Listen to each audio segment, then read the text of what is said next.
pessoal, como baixar e instalar Minecraft Pocket Edition 0.3.0 Build 1. Galerinha, sério, eu esperava esse Minecraft demais. Esse Minecraft é muito massa, muito massa.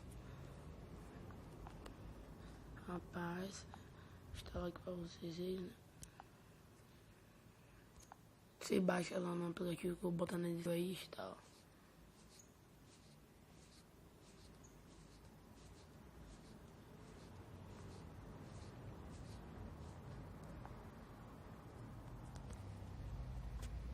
Deixa eu mostrar aqui como é que tá. E novo. Ó.